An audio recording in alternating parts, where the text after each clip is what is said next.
Bem, hoje nossa conferência vai ser sobre o trauma na gestante e trauma pediátrico. Inicialmente vamos abordar a aula trauma na gestante e depois vamos abordar o trauma pediátrico. A gestação provoca sempre grandes mudanças fisiológicas e modificações nas relações anatômicas que afetam praticamente todos os órgãos do corpo humano. Essas mudanças ela podem influenciar tanto a avaliação como o tratamento da gestante que sofre trauma, né? Além disso, a gravidez ela pode provocar alterações tanto no padrão do trauma, como alterar os padrões de gravidade de lesões que acontecem após um traumatismo importante. Nesse sentido, o médico que atende uma mulher grávida, ela, ele sempre deve estar atento para o fato de estar atendendo dois doentes, na realidade, a mãe e o feto. Com relação às prioridades de atendimento no trauma, não existe diferença entre aquela paciente gestante e não gestante, ou seja, a prioridade do atendimento inicial sempre é o mesmo. Mas o médico que atende a paciente gestante e o feto também, que está atendendo os dois pacientes ao mesmo tempo, ele deve estar atento que o melhor tratamento inicial para o feto sempre vai ser a melhor reanimação para a mãe. Ou seja, a melhor forma de você ter um bom atendimento para o feto é você fazendo um bom atendimento para a mãe, certo? Nesse sentido, o estudo radiológico, se for necessário nessa abordagem inicial, não deve ser contraindicado, porque os riscos de lesão para o feto são infinitamente menores do que o benefício que ele pode trazer para a reanimação da mãe, certo? Ainda, nós devemos estar atentos que sempre um cirurgião e um obstetra experientes deve ser consultado desde o início do tratamento e da abordagem desse paciente vítima de trauma. Existem alterações anatômicas e fisiológicas muito importantes que são essenciais para a abordagem do paciente vítima de trauma. Algumas diferenças anatômicas que acontecem na grávida diz respeito à avaliação do abdômen, né? Através da avaliação do abdômen, nós podemos inferir qual seria aproximadamente a idade gestacional do feto, né? Quando o fundo uterino ele se encontra ainda dentro da pelve, assim que ele sai da pelve, ele deve estar por volta de 12 semanas de gestação. Quando ele atinge a cicatriz umbilical, o fundo uterino, deve estar por volta de 20 semanas de gestação. E quando o fundo uterino se encontra ao nível do espaço subcostal, né, do grádio costal, está por volta de 34 a 36 semanas. Né? Esse aumento progressivo do fundo uterino, ele leva ao descolamento cranial dos intestinos e das vísceras abdominais, né? Isso levando a uma proteção dessas vísceras frente a um trauma. Porém, deixa o feto e o útero mais expostos, né? Outra alteração importante que devemos sempre levar em consideração é a presença do líquido amniótico. Após um trauma, esse líquido amniótico ele pode ter acesso ao espaço intravascular e gerar tanto embolia do líquido amniótico como desencadear uma coagulação intravascular disseminada. Ambas essas duas alterações são muito graves e apresentam uma alta mortalidade para a mãe e para o feto. Outra alteração importante é que a placenta é diferente do miométrio. O miométrio é uma estrutura mais elástica, enquanto a placenta ela possui uma elasticidade muito reduzida, o que favorece ao descolamento da placenta após um trauma, né? Outra alteração também importante é que os vasos placentários eles são muito sensíveis à estimulação das catecolaminas. Com isso, quando a mãe entra no estado de depressão de líquidos, né, como no início do choque, isso pode desencadear uma vasoconstricção placentária que vai causar uma redução importante na oxigenação fetal, a despeito dos sinais da mãe estarem ainda quase que normais. Outra alteração importante que ocorre na grávida diz respeito ao volume e à composição do sangue. Em geral, o volume plasmático ele aumenta progressivamente com a gravidez e isso causa uma hemodiluição e aparece o que nós chamamos de anemia fisiológica da grávida, né?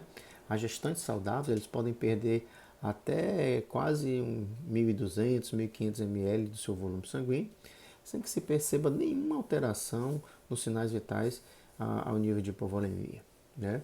Com relação à composição do sangue, é normal um aumento do número dos glóbulos brancos durante a gravidez, né? E uma alteração também muito importante diz relação aos níveis sérios de fibrinogênio e de outros fatores de coagulação que muitas vezes estão aumentados. Isso é importante porque quando você dosa numa grávida um nível de fibrinogênio normal, isso não obrigatoriamente quer dizer normalidade. E muitas vezes pode ser o início do estabelecimento de uma coagulação intravascular disseminada. As alterações hemodinâmicas que podem ocorrer com a grávida, principalmente depois da 10ª semana, o débito cardíaco ele pode aumentar de 1 a 1,5 litro por minuto. A veia cava, no final da gestação, ela pode pode ser comprimida pelo útero gravídico, diminuir o retorno venoso e, com isso, reduzir o débito cardíaco em até 30%. A frequência cardíaca ela aumenta gradativamente com a gravidez, chegando a um aumento de 10 a 15 batimentos por minuto. E a pressão sistólica e diastólica no segundo trimestre apresenta uma queda, geralmente de 5 a 15 milímetros de mercúrio, né? Com relação ao eletrocardiograma, ele pode estar desviado para a esquerda até cerca de 15 graus. O sistema respiratório também sofre alterações durante a gravidez, né? Existe um aumento do volume corrente, né? E isso gera um aumento do volume minuto respiratório, né? É comum também uma hipocapnia com PaCO2 em torno de 30 milímetros de mercúrio. Isso é comum principalmente no final da gravidez, né? E devido às alterações anatômicas da caixa torácica, isso leva também a uma diminuição do volume residual, né? E tudo isso combina com o aumento do consumo do oxigênio durante a gravidez. Com relação ao sistema gastrointestinal, nós temos que na gravidez ocorre um prolongamento do tempo de esvaziamento gástrico. Como a gente já falou, os intestinos e as vísceras são deslocadas para o abdômen superior e podem estar protegidos pelo útero. E com relação ao fígado e o baço, ela não sofre alterações importantes durante a gestação.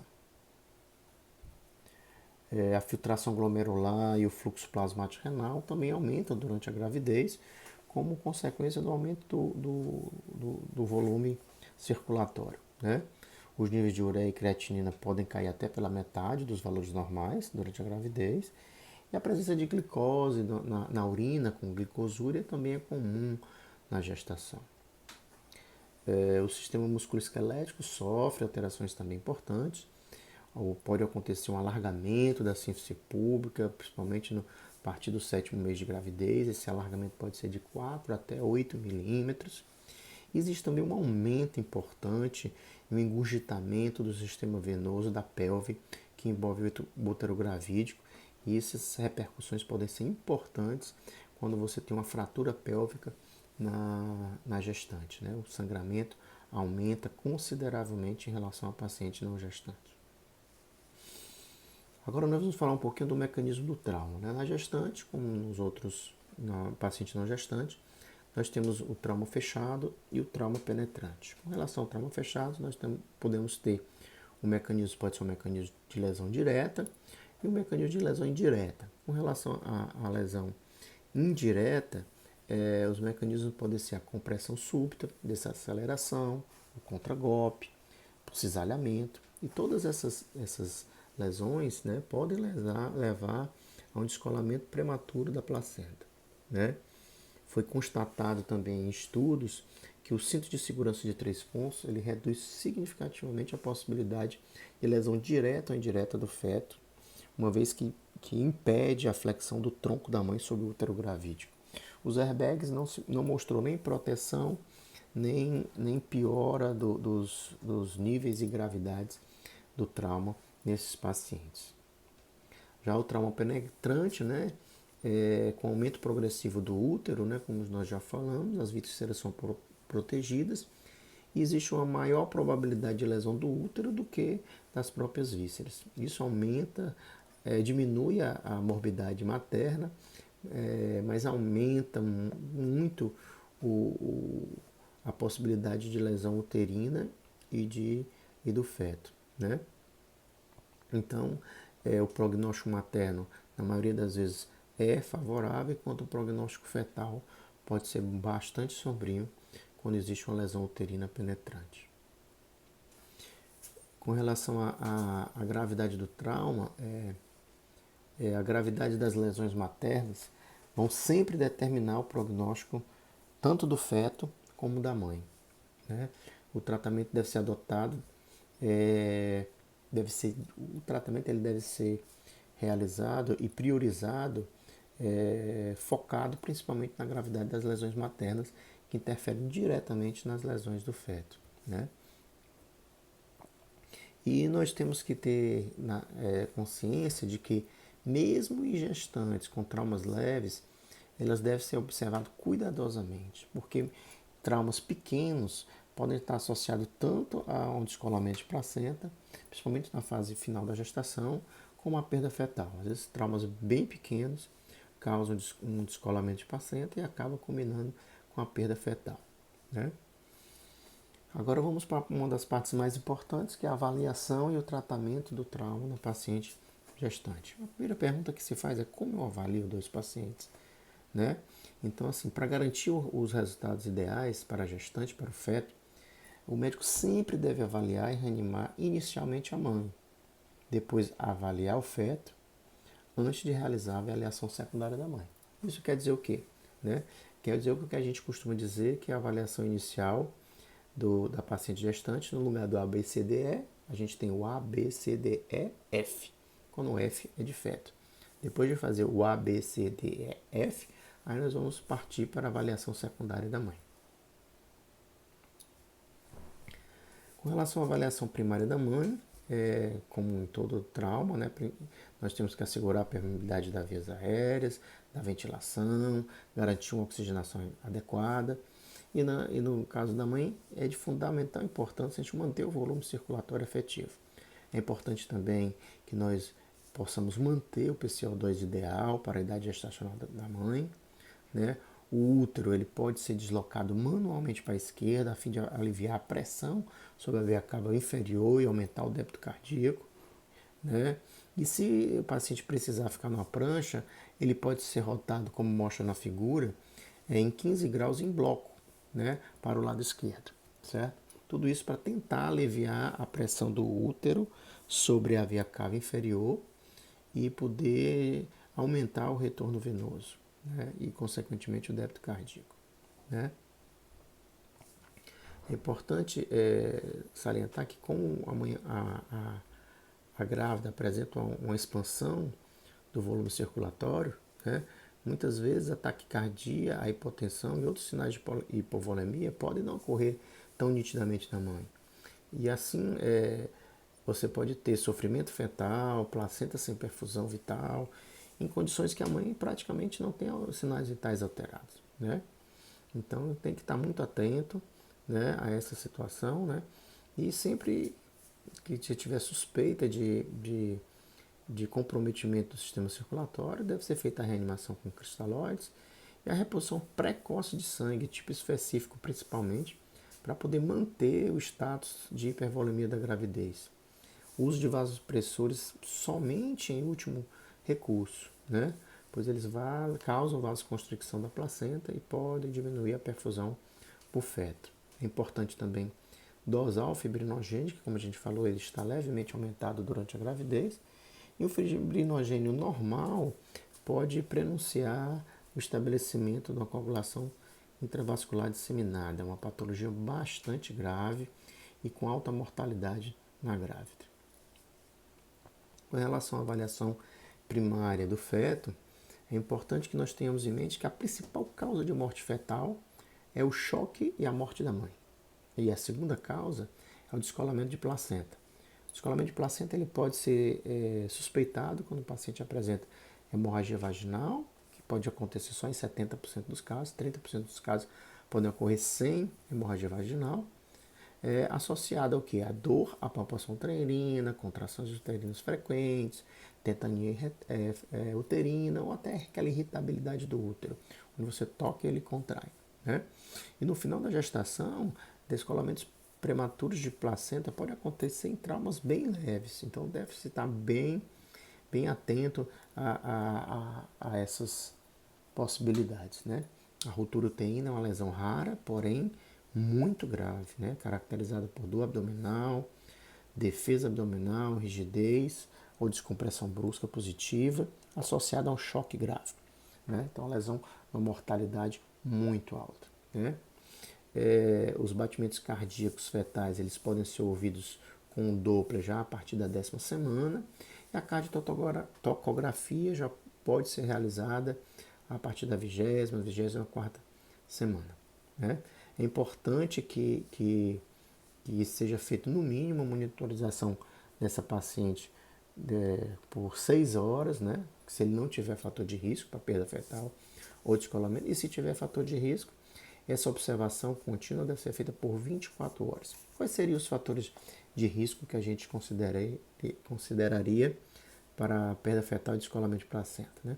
Uma frequência cardíaca maior que 110, um de gravidade de lesão maior que 9, uma evidência de descolamento de placenta, frequência cardíaca fetal maior que 160 ou menor que 120, e se o mecanismo do trauma foi tipo ejeção do veículo, atropelamento, colisão de moto. Né? Então, todos isso são fatores de risco para perda fetal e descolamento da placenta, e a paciente deve ser feita uma monitorização contínua nela por 24 horas.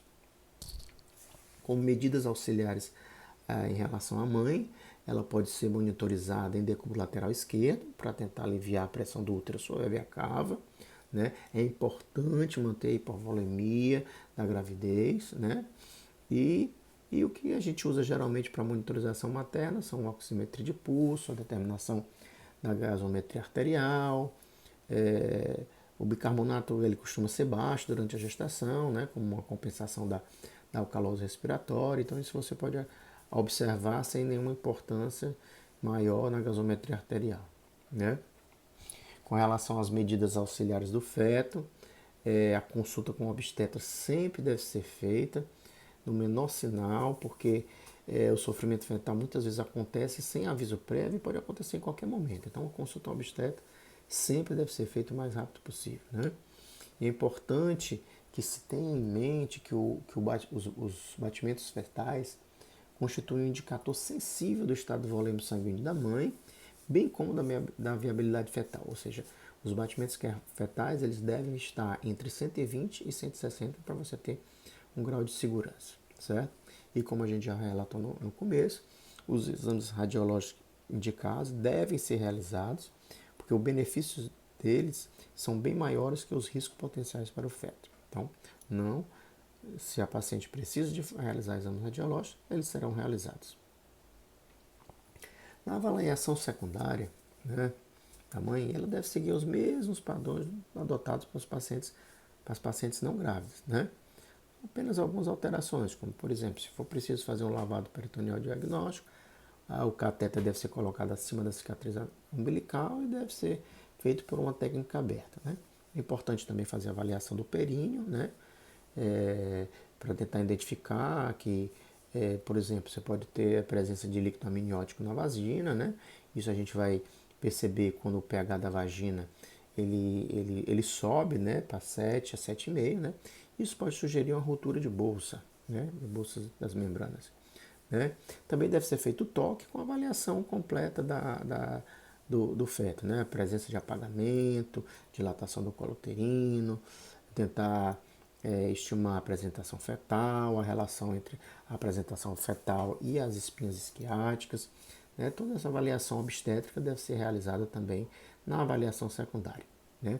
Deve-se pesquisar a presença de hemorragia vaginal, que ela pode estar presente no descolamento da placenta, que é a segunda causa mais importante, morte fetal. Né? 70% do descolamento de placenta, eles cursam com hemorragia vaginal, então é importante pesquisar isso, né? E deve estar atento que a internação hospitalar ela é obrigatória, principalmente para aquelas pacientes que apresentam hemorragia vaginal, irritabilidade uterina, dor, sensibilidade ou cólica abdominal, evidência de hipovolemia, alteração ou ausência de batimentos fetais, perda de líquido amniótico, todas essas alterações tornam obrigatória a internação hospitalar, né? É importante sempre que no final da gestação a gente tenha consciência que o feto pode estar correndo riscos importantes, mesmo quando o trauma materno é aparentemente leve. No tratamento definitivo, né, a gente sempre deve ter uma obstetra, né?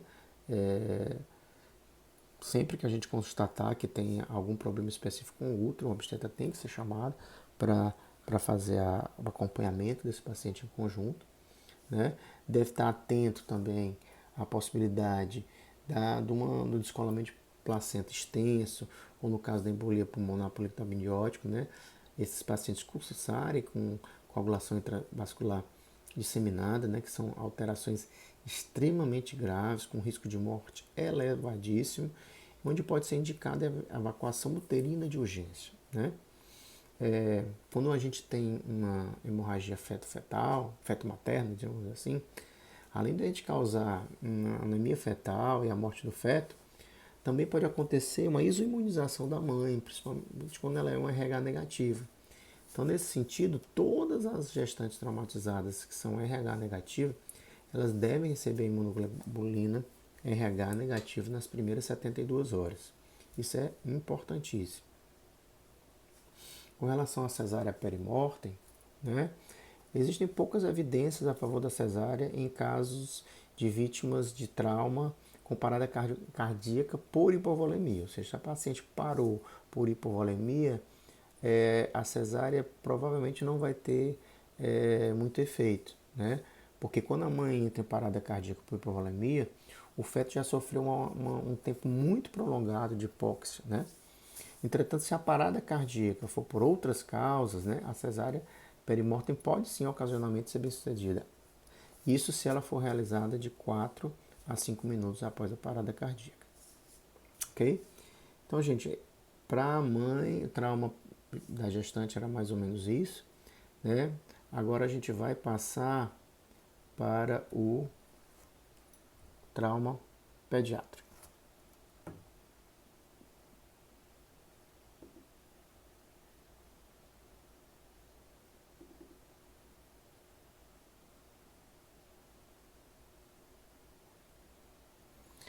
Bem, o trauma pediátrico, gente, continua sendo a causa mais comum de morte e sequela na criança. Infelizmente, o trauma ainda continua sendo essa causa mais comum de morte, né? A morbidade e a mortalidade do trauma, ele ultrapassa todas as principais doenças em crianças e adultos jovens, né? Então, a falha na abordagem das vias aéreas, no suporte ventilatório, no reconhecimento e tratamento das hemorragias abdominais e intracranianas que ocorrem durante o trauma, são as principais causas de insucesso na reanimação da criança traumatizada. Por isso que é importante tanto a padronização e o conhecimento dos critérios do ATLS na abordagem da criança vítima de trauma. Com relação aos tipos de padrões das lesões, né? O principal causa de morte em crianças, em todas as faixas etárias, são aqueles traumas associados a veículos automotores, né? Então, é acidente de carro, digamos assim, de moto, né? Então, o afogamento, o incêndio, o homicídio e quedas, eles vêm tudo em seguida. As quedas, apesar de serem a maioria dos traumatismos, né? Raramente ela leva à morte, né? E, via de regra, né? Os traumas das crianças cursam com traumatismos multissistêmicos, né? Então, sempre estar atento que o traumatismo multissistêmico ele é a regra no trauma pediátrico, não é exceção, né? Então, sempre é importante ter em mente uma transferência precoce para um centro capaz de tratar esses pacientes. Existem, gente, sempre características singulares no paciente pediátrico que devem ser entendidas para a gente poder abordar de uma forma mais adequada esses pacientes, né? É, a, as prioridades da avaliação e tratamento das lesões das crianças são as mesmas dos adultos. Entretanto, existem algumas características anatômicas e fisiológicas na infância, né, que diferem e modificam os mecanismos de trauma e abordagem das crianças, né? Então, assim, os traumatismos fechados, geralmente eles são mais graves nas crianças porque os ossos são poucos, são pouco é, são poucos calcificados, né? A pele é muito fina, né? A proximidade dos tecidos é maior essa proximidade, né? E o traumatismo fechado, que envolve o cérebro, por exemplo, ele é bem mais comum na criança, né? Então, o entendimento que o traumatismo fechado cerebral é mais comum na criança, né? Então, a gente tem que a apneia, a hipoventilação e a hipóxia, ela chega a ser 5 vezes mais frequente que a hipovolemia com hipotensão em crianças gravemente traumatizadas, né? Então, como a gente já falou, existe uma alta incidência de lesões múltiplas na criança, né? Tanto pela menor massa corporal, como pela energia que é transmitida de uma forma intensa a um corpo que possui pouca gordura, pouco tecido conjuntivo, e os órgãos são mais próximos, né? E como a cabeça é proporcionalmente maior nas crianças mais novas, então existe uma alta incidência de lesões cerebrais contusas nessa faixa etária, como a gente já falou, né? O esqueleto das crianças, por ter uma calcificação incompleta e múltiplos centros de crescimento ósseos, ela é mais flexível que o adulto. Então, muitas vezes você vai observar lesões de órgãos internos sem fratura óssea associada, né? Quando você identifica a presença de uma fratura de crânio, fratura de ossos costais, a gente tem uma ideia de que houve uma grande transferência de energia, né? E que hoje provavelmente vão ter lesões importantes nos órgãos subjacentes, no caso no cérebro e no pulmão. Na criança também existe uma relação entre a superfície e o volume corporal, que ela é maior no nascimento e diminui com o crescimento da criança. Isso faz com que a perda de calor seja um fator de estresse importante na criança. E a hipotermia ela pode se instalar rapidamente e complicar o tratamento do doente pediátrico com hipotensão, muitas vezes tornando ele refratário ao tratamento instituído. Então, o controle da hipotermia ela é muito importante na faixa pediátrica, né? Outro fator importante que deve ser considerado também são as implicações psicológicas, né? Então, a criança traumatizada ela pode apresentar problemas psicológicos que podem representar um verdadeiro desafio na abordagem desse paciente.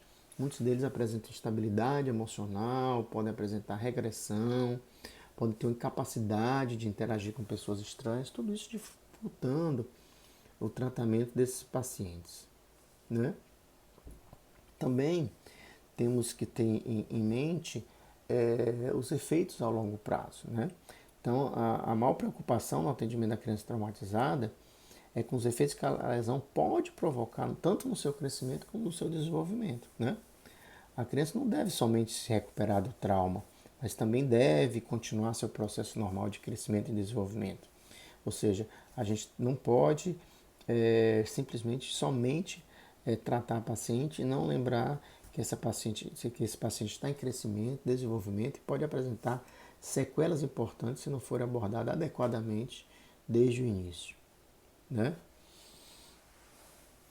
Agora vamos falar um pouco da via aérea da criança, né?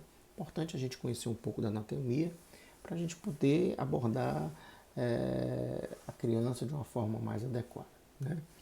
Quanto menor a criança, maior vai ser a desproporção entre o tamanho do crânio e da face. Então isso faz com que a laringe posterior se anteriorize como resultado de uma flexão passiva da coluna cervical devido à proeminência occipital. Ou seja, devido ao occipito ser maior, isso causa uma flexão passiva da coluna cervical e faz com que a laringe se anteriorize. Nesse sentido, o plano da face na intubação, ela deve ser mantida na posição neutra e não na posição do cheirador, certo? Como é que a gente consegue isso? A gente pode colocar um coxim de aproximadamente 2,5 centímetros de altura, abrangendo todo o dorso, principalmente em lactentes e crianças menores, porque isso vai causar um alinhamento neutro da coluna cervical, né? Então, a falta do cuidado de tomar essas medidas pode tornar difícil a intubação traqueal. Outro fato é que a traqueia da criança é mais curta, né? Então, a falta desse conhecimento pode levar a uma intubação seletiva do bronco direito, uma ventilação inadequada, pode gerar um deslocamento acidental do tubo de intubação, pode levar a barotrauma, ou seja, deve-se estar atento a essas alterações anatômicas da criança no momento da intubação. Né? Então, quando se vai intubar, é importante manter o plano da face da criança paralelo ao plano da prancha de mobilização ou da maca, como a gente falou, ou seja, manter esse plano paralelo e manter um alinhamento neutro da coluna cervical. Né? Com relação ao uso do tubo faríngeo, se for preciso, né? Não se deve colocar com a cavidade dele voltado para cima e rodar 180 graus, ou seja, você coloca direto na posição, não coloca ele virado para cima e depois, porque essa colocação do tubo orofaríngeo voltado para o palato pode traumatizar as estruturas das crianças, que são bem delicadas. Com relação à intubação orotraqueal, as principais indicações são paciente com TCE grave, falha em manter a via aérea permeável, insuficiência ventilatória, hipovolemia significativa com rebaixamento do nível de consciência e necessidade de cirurgia, certo? Geralmente em lactentes a gente usa tubos sem balão, mas pode-se usar tubo com balão desde que a pressão seja menor, a pressão do balão seja menor que 30 milímetros de mercúrio. A intubação nasotraqueal não deve ser realizada em criança por risco de lesão da placa crivosa, risco de sangramento na passagem do tubo pelas adenoides.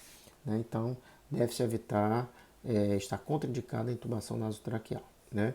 O método preferido de intubação é a intubação orotraqueal, sob visão direta, imobilizando e protegendo a coluna cervical. Com relação ao tamanho do tubo, né, pode-se fazer algumas medidas empíricas, né, como o diâmetro da narina, do dedo mínimo da criança, ou pode usar a fita métrica de reanimação de Breslow. Né? Onde nós vamos fixar o tubo, há uma regrinha de ouro, é que a distância deve ser aproximada, a distância do tubo até a gengiva, né? Deve ser 3 vezes o número do tubo. Né? Devemos estar atentos aos lactentes, que geralmente têm um reflexo vagal acentuado e pode apresentar bradicardia importante quando se faz a estimulação direta da laringe. Né?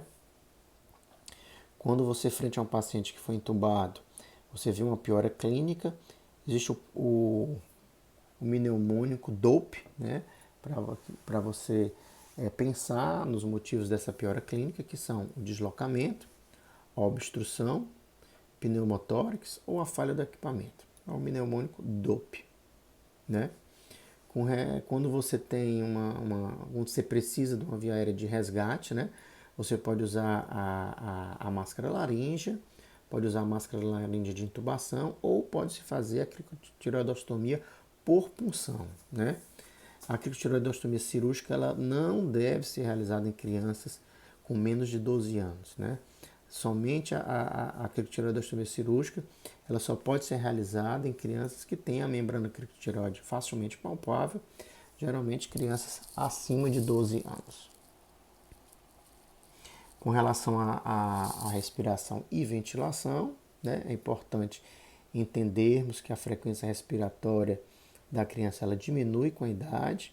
Em lactentes ela chega a ser 30 a 40 movimentos respiratórios por minuto, enquanto crianças mais velhas ela chega de 15 a 20 movimentos respiratórios por minuto. Né? Deve ter cuidado ao uso de máscaras, devido ao risco de barotrauma iatrogênico, devido à imaturidade da criança.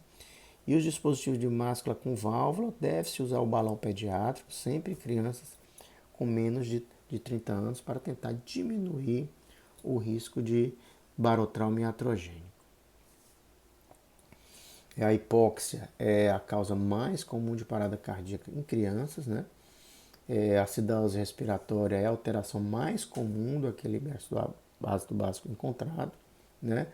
Então, com a ventilação e perfusão adequada, a criança é capaz de manter um pH relativamente normal. Entretanto, na ausência de uma ventilação e perfusão adequada, corrigir a acidose com bicarbonato de sódio pode somente piorar a hipercapnia e a acidose do paciente, né? Então, deve estar atento a essas alterações na criança, né?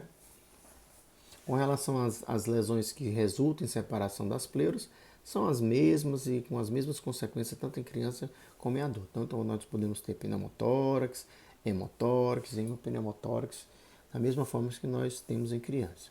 Nós só temos que estar atento que a toraxentese deve ser realizada com catéteres um pouco menores, de 14 a 18 G, né? Em crianças, né? Mas o local de drenagem, se for preciso, de drenagem torácica é o mesmo em criança e adulto, ou seja, no quinto espaço intercostal, anterior à linha axilar média.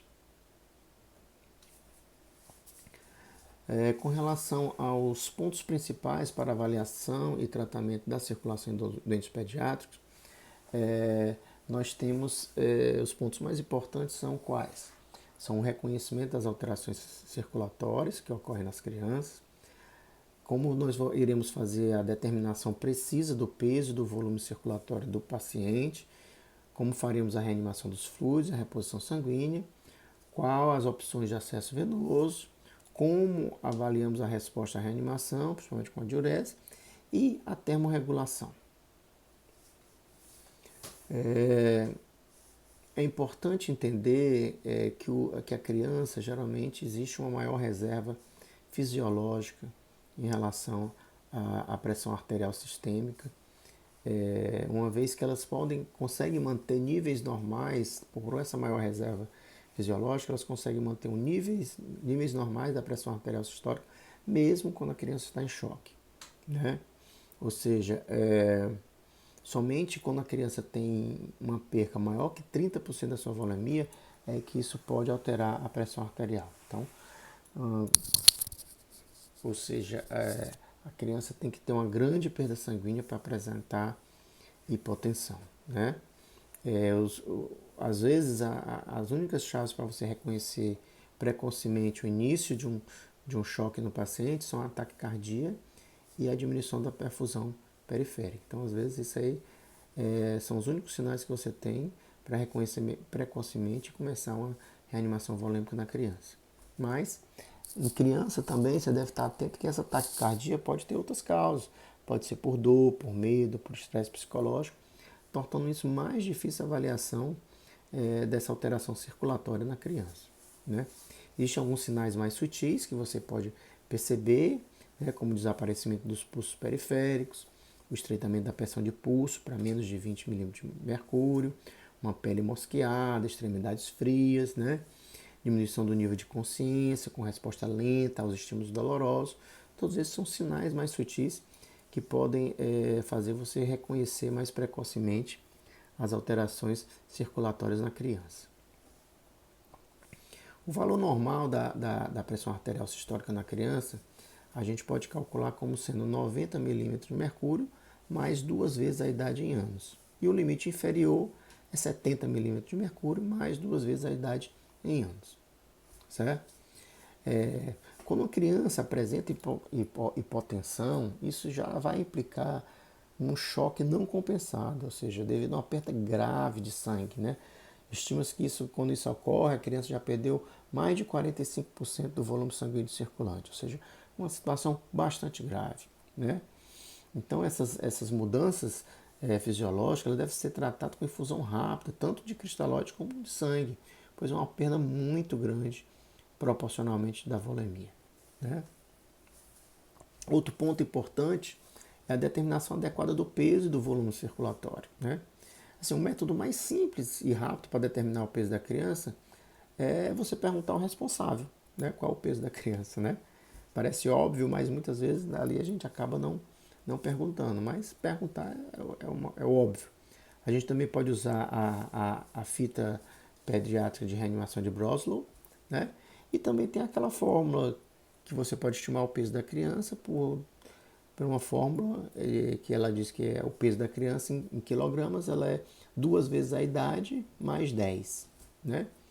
A volume estimada no lactente é em torno de 80 ml por quilo e na criança mais ou menos 70 ml por quilo, né? Então, frente a um choque, a um paciente com choque, é importante que a gente faça um bolos de 20 ml por quilograma de solução cristalóide isotônica, sempre aquecida, por conta do risco da hipotermia na criança ser devastador. Com relação às opções de acesso venoso profundo, sempre os acessos venosos periféricos devem ser os preferenciais. Como segunda opção, a punção intraóssea, né? É uma excelente opção. Terceira opção seria a punção femoral, por técnica de Seldig. E a dissecção venosa somente por médico habilitado, numa opção mais para frente, né? Então, a punção intraóssea ela pode ser feita com agulha de punção de medula, 18 em lactentes, 15 em crianças mais novas, né? É um método muito eficaz, requer muito menos tempo que uma dissecção venosa, é segura, certo? As complicações são pequenas, né? Mas ela deve ser retirada assim que outro acesso venoso de melhor qualidade tenha sido estabelecido, né? Como complicações a gente pode ter da punção intraóssea, pode ter celulite, pode ter osteomielite, síndrome compartimental, fratura iatrogênica, né? Mas ela é facilmente realizável, né? O local preferencial é na tuberosidade da tíbia e do fêmur distal, como mostra a figura, né? E, óbvio, né, não se deve realizar a punção quando você tem os membros fraturados ou você tem uma suspeita de fratura. A reanimação dos fluidos ela é baseada no peso da criança, né? E deve ser realizada com solução isotônica para rápida reposição do volume sanguíneo. Pode ser necessário administrar até 3 bolos de 20 ml por quilo, um total de 60 ml por quilo, para poder repor pelo menos os 25% perdidos, né?